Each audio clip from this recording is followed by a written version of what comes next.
Hello అండి, అందరికీ నమస్కారం. Welcome back to my channel kitchen by Gayatri. ఈరోజు వచ్చేసి ఇది వచ్చేసి మెంతికూర అండి. మెంతికూర రైస్ అనేది ప్రిపేర్ చేయబోతున్నాము. దానికోసం వచ్చేసి ఫస్ట్ మెంతికూర కట్ట తీసుకున్నాండి. ఇలా చిన్న చిన్న కట్ చేసుకోండి, లేదంటే ఆకులైనా మీరు కట్ చేసి పెట్టుకోవచ్చండి. కేవలం ఆకులు మాత్రమే వేసుకోవచ్చు. ఇలా ఆకులు నేనైతే ఇలా కట్ చేస్తున్నానండి.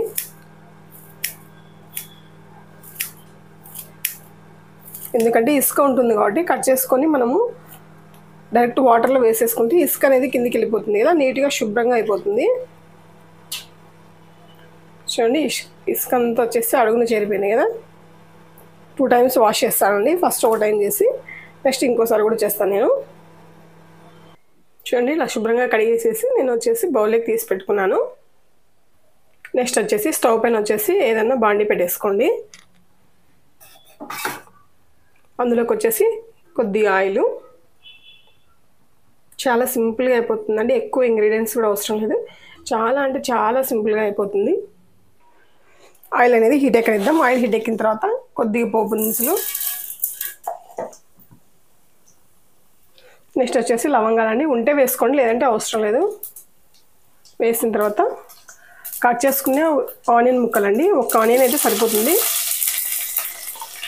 ఎందుకంటే లంచ్ బాక్స్లోకి ప్రిపేర్ చేస్తున్నా అండి. అందుకే ఒక ఆనియన్ వేసాను. వేసిన తర్వాత మళ్ళీ మొత్తం ఒకసారి కలిపేసేద్దాము. ఆనియన్ అనేది బాగా రెడ్డిష్గా కావాలండి, కొద్ది టైం అయితే పడుతుంది. నెక్స్ట్ వచ్చేసి ఇందులో కొద్ది సాల్ట్ వేస్తే ఏమవుతుందంటే ఆనియన్స్ అనేవి తొందరగా వేగిపోతాయి.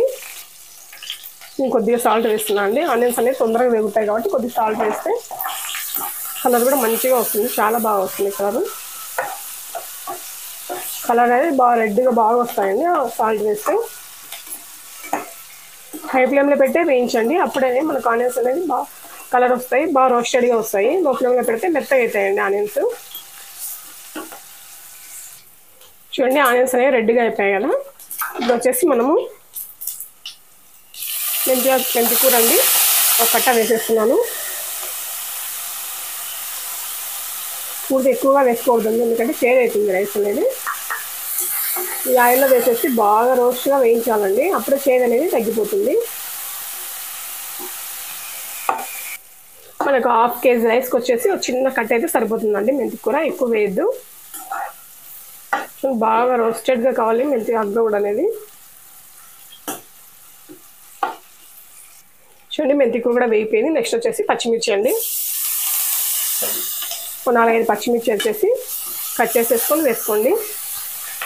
ఇవి కూడా బాగా వేగిపోవాలి పచ్చిమిర్చి అనేది కూడా. పచ్చిమిర్చి కూడా వేగిపోయిందండి. ఇప్పుడు వచ్చేసి నెక్స్ట్ వచ్చేసి అల్లం వెల్లుల్లి పేస్ట్ కొద్దిగా వేయండి, ఎక్కువ అవసరం లేదు, జస్ట్ ఫ్లేవర్ కోసమే. మరి ఎక్కువ వేస్తే మెంతికూర ఫ్లేవర్ అనేది తగ్గిపోతుంది కాబట్టి కొద్దిగా వేసుకోవాలి అల్లం వెల్లుల్లి పేస్ట్. అల్లం వెల్లుల్లి పేస్ట్ కూడా పచ్చివాసన పోయేదాకా వేయించుకోవాలండి. నెక్స్ట్ ఇందులోకి మనం ఉడికించి పెట్టుకున్న రైస్ ఉంది కదా, ఆ రైస్ వేసేయాలి. గరం మసాలా అండి కొద్దిగా పైన వేసేయండి. వేసిన తర్వాత మొత్తం ఒకసారి కలిపేసేసేయండి. మనకు ధనియాల పొడి అవసరం లేదు, ఇందులోకి వచ్చేసి పసుపు ధనియాల పొడి అవసరం లేదండి, జస్ట్ గరం మసాలా వేస్తున్నాం మనం అంతే. సాల్ట్ అనేది ఫస్ట్లో నేను వేసేదాను కదండి, చూసుకొని చెక్ చేసుకొని మళ్ళీ వేసుకుందాం అని చెప్పేసి ఇప్పుడు వేయలేదు నేను. మొత్తం కలిపిన తర్వాత ఒకసారి టేస్ట్ చేసి సాల్ట్ సరిపోకుంటే మళ్ళీ ఇంకోసారి వేసుకోవచ్చండి. ఇలా మొత్తం కలిపేసేసేయాలి. చాలా అంటే చాలా బాగుంటుందండి. లంచ్ బాక్స్లకి పిల్లలకి చాలా ఈజీగా అయిపోతుంది. జస్ట్ మనకు మెంతికూర ఉంటే సరిపోతుంది. జనరల్గా అందరికీ ఇంట్లో ఆనియన్స్ పచ్చిమిర్చి అలాగా ఉంటాయి కదా, మెంతికూర ఉంటే మాత్రం సరిపోతుందండి. ఇందులో వచ్చేసి నేను కొత్తిమీర అయితే వేయడం లేదండి, ఎందుకంటే మెంతికూర ఉంది కదా మరి కొత్తిమీర ఫ్లేవర్ వస్తుందని చెప్పేసి నేను మెంతికూర అయితే వేయడం లేదు.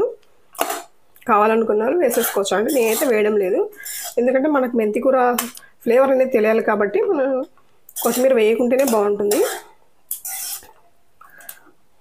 అంటే. ఫైనల్గా అయితే మనకు మెంతికూర రైస్ అనేది రెడీ అయిపోయింది. చాలా అంటే చాలా బాగుందండి. సాల్ట్ అయితే నేను ఫస్ట్లో వేసినది సరిపోయిందండి, ఇంకా నేనేం యాడ్ చేయలేదు. ఈ మెంతికూర రైస్ని మీరు తప్పకుండా ఇలా ట్రై చేసి చూడండి. చాలా అంటే చాలా బాగుంది, పిల్లలకు కూడా చాలా బాగా నచ్చి తీరుతుంది. ఒక్కసారి ట్రై చేసి చూడండి. ఈ వీడియో కనుక మీకు నచ్చినట్లయితే లైక్ చేయండి, షేర్ చేయండి, సబ్స్క్రైబ్ చేయండి. అలాగే పక్కన ఉన్న బెల్ ఐకాన్ కూడా క్లిక్ చేయండి. ఇంకో మంచి వీడియోతో మీ ముందు ఉంటాను. అంతవరకు సెలవు, నమస్తే.